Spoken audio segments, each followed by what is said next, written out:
remember him though with the massive words that he would use, Cobrizzi wali easy.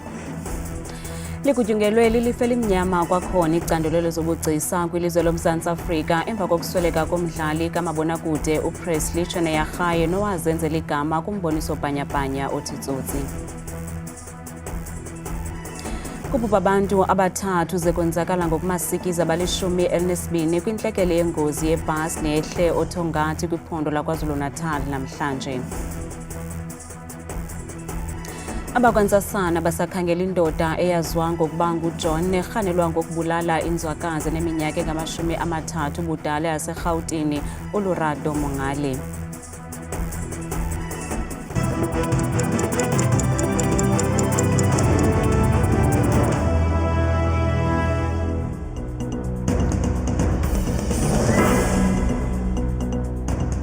Sinamkele kwindaba zethu andambe ndodwa andamba nophumza sikhumba noyitoliki yolwimi lwezandla Bhotani Mzontsundu.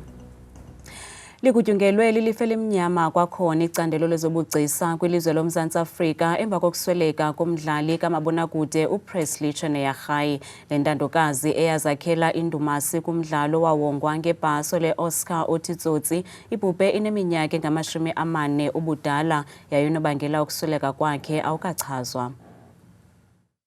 uPresley Tshweneyagae waqala ukuba ngumdlali kamabonakude neqonga eneminyaka eli-10 kuphela.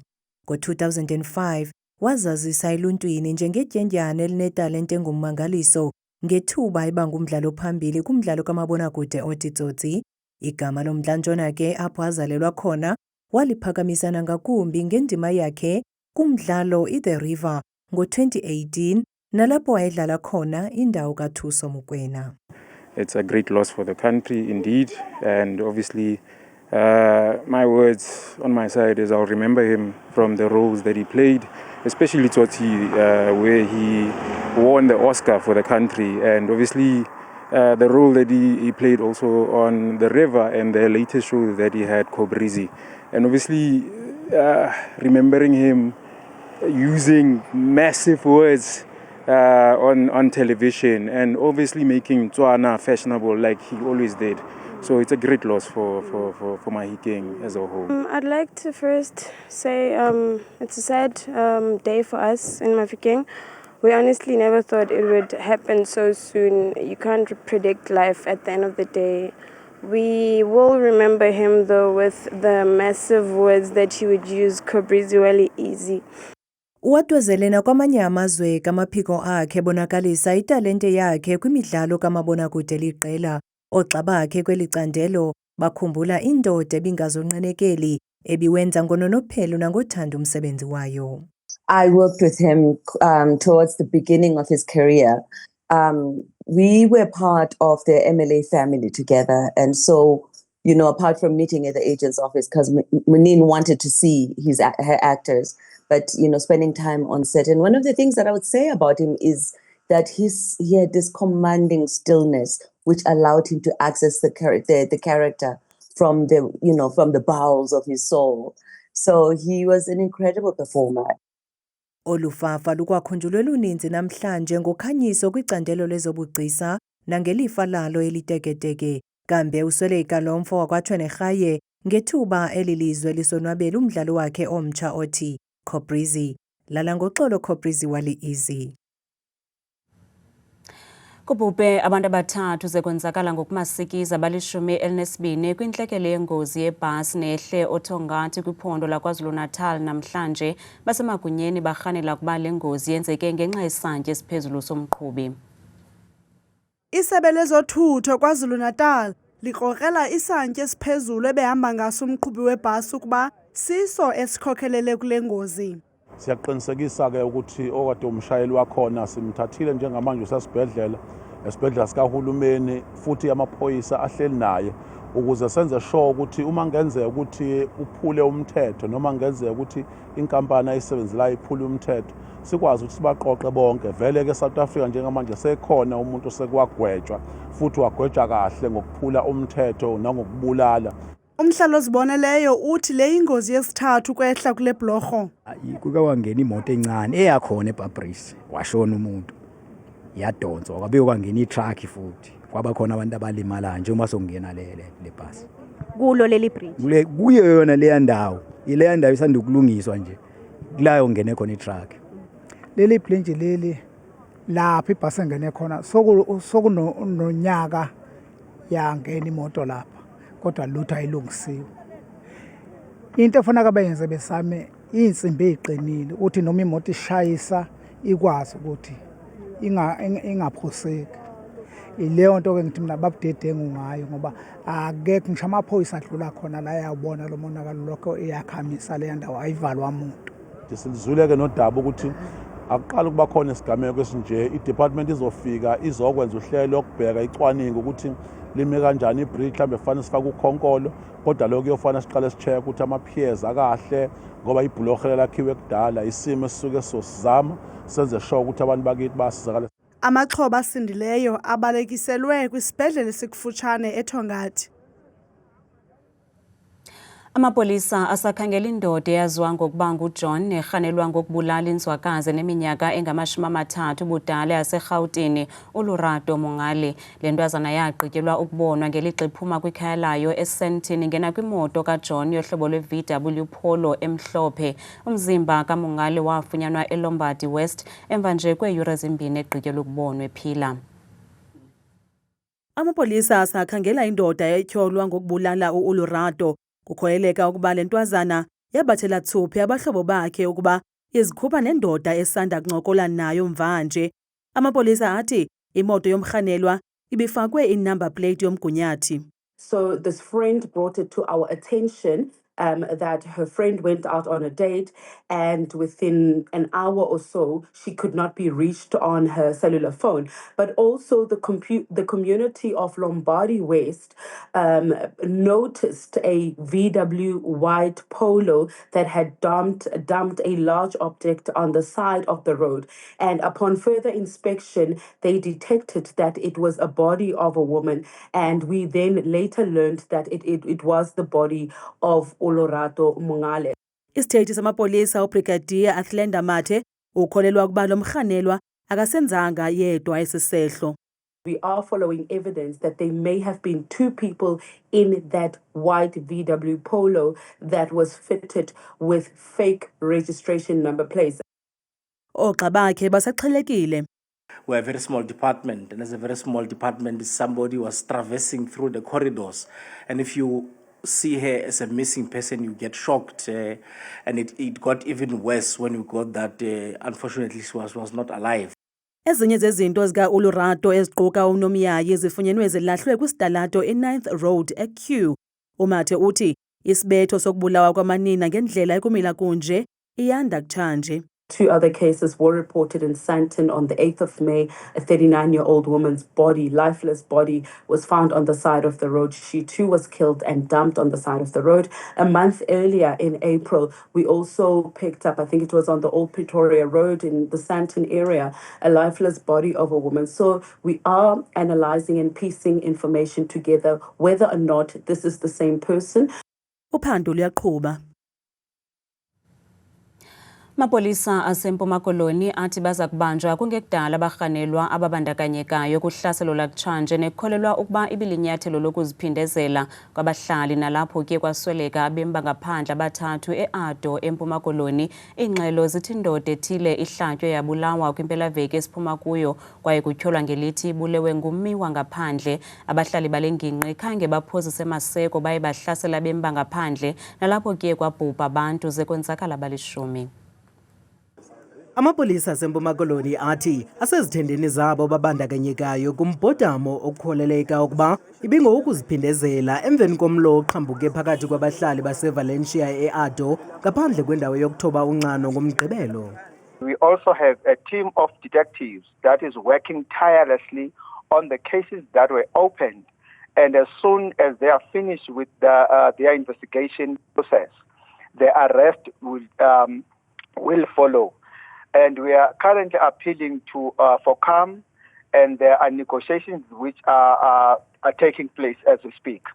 Usolethu Lucas omasipala wasekuhlaleni Sundays Valley uthi bamaxhaphethu benza amalungiselelo abemi bangaphandle abasheke bengena amakhaya nababalekele kwisikhululo samapolisa. There are arrangements that are being made. Some are going to Gqeberha, to a particular church there. Some are going to Kirkwood. Some will be going to Ado. Local taxis are assisting us to transport them, and there are buses that are taking these people. Now my situation is bad. Now I don't have clothes. I don't have anything. I don't have anything to go. I don't have a place to move on. My wife, my child. Now I don't have a place to go. Usapho lolunye lwamaxhoba elineminyaka engamashumi luthi lusaqhelekile emveni kokuhlatywa kwenyana walo kwesi siganeko. I broke the news to them and we was devastated. Arriving at home, my family was so in a state, and I was like, I'm the father now, I need to man up. And the first thing that came to my mind, I need to get the people that is responsible for this. Olusapho lutyhola ngelithi amapolisa nabahlali bayabaza barhanelwa. Mongameli Cyril Ramaphosa uwabhebhethile amabango okuba yena negqiza lakhe beliye kwelasemelika kwiveki ephelileyo baye bashukuxa namagosa asemelika umba wenkampani ka-Elon Musk Starlink kwaye bafuna ukuba ize kweli loMzantsi Afrika. Ramaphosa uthi umba we-Starlink khange ube yinxalenye yeengxoxo zabo. Mongameli uthi akasoze ayivalele inkokheli ye-EFF umnumzana Julius Malema ngelithi uMzantsi Afrika lilizwe elizimeleyo kwaye akho nkokheli yelinye ilizwe nokumxelela ukuba makavalele bani ayeke bani. Yilo video ke eyadalisa nkqwe ngethuba umongameli Cyril Ramaphosa negqiza lakhe bebetyelele kwelasemelika kwiveki ephelileyo, nalapho umongameli Donald Trump ebebuza umongameli Ramaphosa ukuba kutheni engambambi uJulius Malema ngokucula ingoma yomzabalazo ethi Kill the Boer, Kill the Farmer. Umongameli Ramaphosa uthi akasoze ambambe uMalema, watsho esithi akukho nkokheli yelinye ilizwe ezokumxelela ukuba makabambe bani ayeke bani. When it comes to the issues of arresting anyone for any slogan, that is a sovereign issue. It's not a matter where we need to be instructed by anyone that go and arrest this one. We are a very proud sovereign country. Umongameli uthi zingamampunge indaba zokuba bebeye eMelika ukuya kushukuxa umba wenkampani ka-Elon Musk iStarlink ukuba ize kweli loMzantsi Afrika. Many people believe that we went to Washington to discuss Starlink. That is not so. The issue of Starlink never even came up in the discussions that we had in the White House with President Trump, notwithstanding the fact that Elon Musk was there as part of the US delegation. So it wasn't discussed. Loka Ramaphosa uthi uMzantsi Afrika lilizwe elizimeleyo elinemithetho yalo nemigaqo-nkqubo kwaye nayiphi inkampani engena kweli kufuneka ithobele loo migaqo-nkqubo. Umphathiswa wezonxibelelwano uSoli Malatsi uzikhabile izityholo zokuba inguqu ezicetywayo kumthetho wokuxhotyiswa kwabantsundu ngokupheleleyo kweli i-Broad-Based Black Economic Empowerment kwicandelo lezonxibelelwano kukulungiselela nje ukuba isebenze kweli iStarlink nenkampani yosomashishini osisinana eMelika u-Elon Musk. uMalatsi bevele phambi kwekomiti yezonxibelelwano epalamente namhlanje ephendula imibuzo yamalungu ale ndlu yomthetho. Umalatsi uthi ukucetywa kokuza kwenkampani ka-Elon Musk uStarlink akunanto yokwenza nendibano yeveki ephelileyo nomongameli waseMelika uDonald Trump. So this work predates the events of last week. Last week was the third layer in that process culminating in the Gazette. And I want to also just be clear that it's not about introducing a dispensation for any individual nor any company or introducing preference. Uthi ezingxoxo zaqala ngoSeptemba wanyakenye.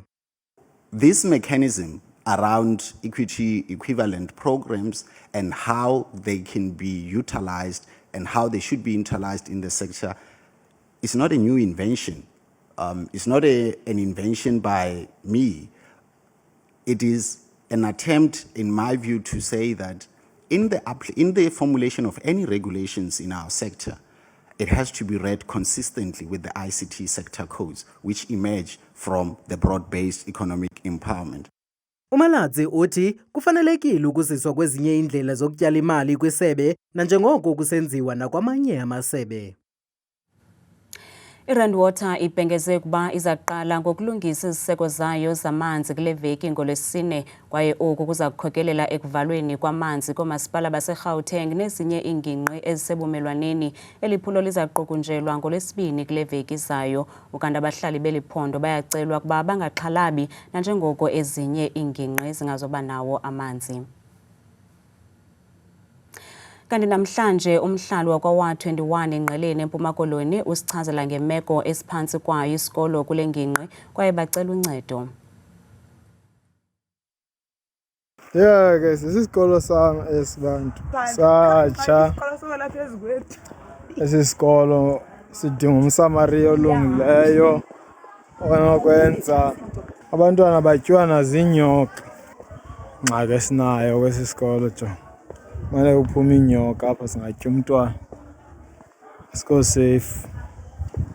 I-assembly point ke le inje. Imagine xa kunethile bakuthi office nansi enziwa nguformer principal ohambayo ezikhandela kunzima akho kwanto asinawo nometshini ofotokopa simile apha lo ufile ioffice le ye-HODs hey office ka principal inje kanetha xa kunetha apha into ekwesi sikolo into eright kwesi sikolo zii-toilet qha ziclean zodlula isikolo esisifundisela kuzo. Siyabulela kumbukeli wethu ngokusithumelela le video asazise ngengxaki yabo. Umbukeli nawe apho ukhoyo xa unengxaki ephathelene nokuziswa kwenkonzo. Sicela usifotele ivideo ze uyithumele ku 071 105 8923 usichazele iwadi nendawo kuyo. Inkampani yakwa-Carling Black Label ibhengezwe ngokusesikweni njengomxhasi weqela leMamelodi Sundowns kwitumente yehlabathi yamaqela phambili iFIFA Club World Cup. Mamelodi Sundowns yokuphela iqela eliphuma kwiSADC elizokuthabatha inxaxheba kule tumente inamaqela angama-32 aphuma kumazwe ngamazwe awohlukeneyo kwihlabathi. Le tumente neza kubanjelwa kwelaseMelika yaqala ngomhla we-14 kwinyanga ezayo. Imamelodi Sundowns iya kule tumente ibeleke amathemba elizwekazi Afrika. Abakwa-Carling Black Label baphose umrhaji ke bangenelela njengabaxhasi abazakuxhasa eliqela kule tumente. I-Carling Black Label ithi injongo zayo kukusondeza abalandeli bebhola ekhatywayo ekubeni baxhase iBrazilians kwaye kuza kubakho iindawo zasedlangalaleni zokubukela le midlalo nabalandeli ngokunjalo baza kuxhamla ngokuthi baphumelele amaqithiqithi xa bethe baqagela kakuhle iziphumo zale midlalo. We thought that it would be a great opportunity for us to support Sundowns as the South African contender at this very special tournament. Ukanti iMamelodi Sundowns ithi iziva iwongekile ile ntsebenziswano yayo nabakwa-Carling Black Label. Mamelodi Sundowns is going to the Club World Cup and Black Label, the championship here, is taking the champions to the world. Konke ke oku kwenzeka ngethuba apho iSundowns igxaleshe ukuphumelela indebe yeCAF Champions League ityeli lesibini kule mpelaveki xa iqubisana nePyramids FC kumlenze wesibini wamagqibela kankqoyi wale ndebe kwelaseJiphethe.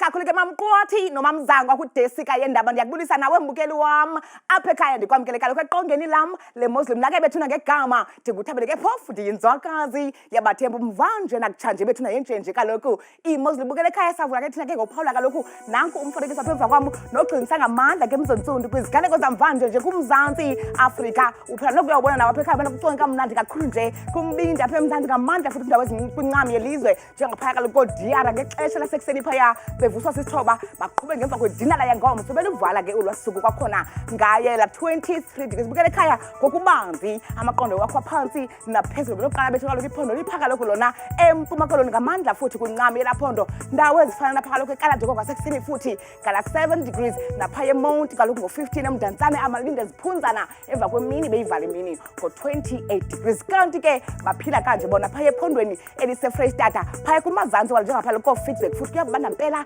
inkwanka nomoya pha bevuswe ekseni kaloku bukelo wami elaqanda kanti bukele ekhaya masihlabele mgama kokubanzi jonge pha ephondweni futhi elisentshona koloni ngamandla futhi kwindawo ezikwimpuma elaphondo namandla futhi ngala 8 degrees eBeaufort West kwakhona ngomso napha ko-Oudtshoorn kungabanda kakhulu pha ekuseni xa bevuka futhi ngaye kaloku la 5 degrees buke nembe nam kokubanzi kwakhona pha ephondweni futhi elise-Northern Cape ngamandla futhi kumbindi walo namazantsi indawo ezo ke ezifana napha kaloku ko-Calvinia pha ekuseni futhi kuyabanda kakhulu bevuswa nguye ke la 8 degrees kanti ke xa sihlabela mbala kuhamba kwakhona futhi njengapha ephondweni bukeli elise-North West ngomso futhi ngamandla phaya kumazantsi walaphondo Morulang kwasekuseni kuyabanda ngaye la 4 degrees nasemva kwedinala futhi liyaphuma licwenge ilanga kanti enjenje phaya ephondweni futhi elise-Gauteng apho sikhoyo ke thina ngawo lo mzuzu bukele ekhaya phaya kumantlu ndlunkulu welaphondo yiPretoria ekuseni futhi ngabanda ngenkwanka yakhe kaloku la 6 degrees kanti ke bukele ekhaya singangqamanga futhi ngokubanzi kumantla apha eMzantsi Afrika yelo phondo ke mbukeli wam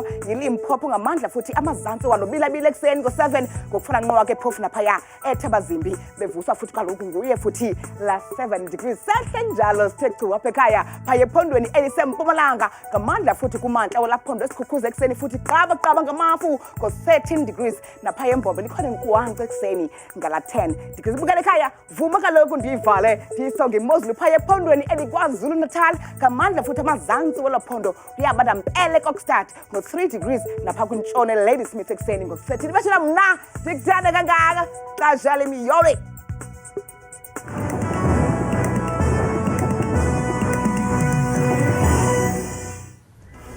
Kamnandi mawethu.